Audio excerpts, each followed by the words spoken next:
I have to talk more about the Johnson & Johnson vaccine is Dr. Jason Littleton. Dr. J, good morning. Good to see you.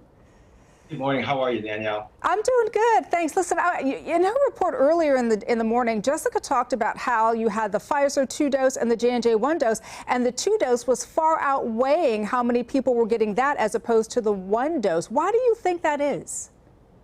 You know, with the news coming out about the J&J and then the recent pause of it, this is just going to increase the vaccine hesitancy of the J&J in general.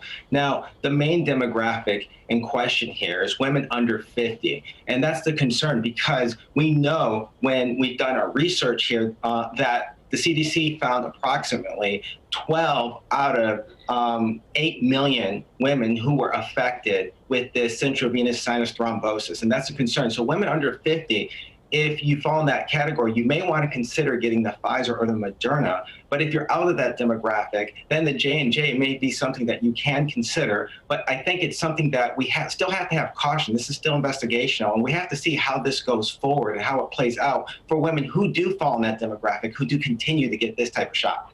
You know, how and why did officials decide then to begin using the J&J 1-dose shot again? Because that stop down was relatively brief.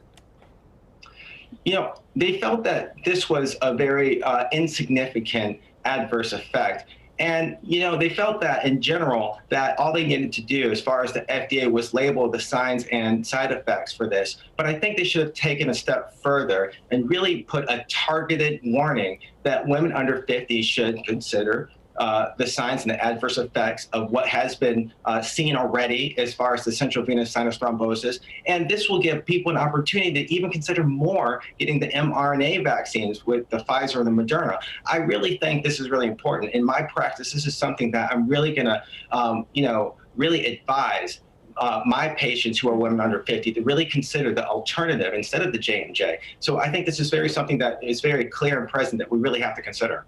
You know, what's interesting is I got a call on my cell phone saying you're due for your second shot of the Pfizer vaccine, which I'm getting on Friday. I was very surprised. I got several calls over the course of the weekend. There seems to be a little bit of, I guess, vaccine hesitancy right now. Do you think the pause on the J&J vaccine helped or hurt the vaccine rollout?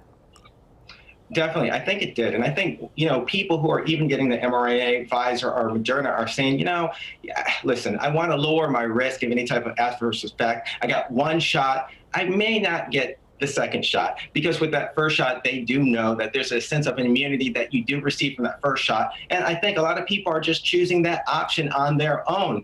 And I get that, but I think at the same time, we have to also provide information so that they know what the risk and benefits are so that they can make a decision. But I understand that this is going to increase the vaccine hesitancy for all vaccines across the board. But I think the damage has already been done regarding the J&J. So what would the message be to get people to get out there and get the vaccine?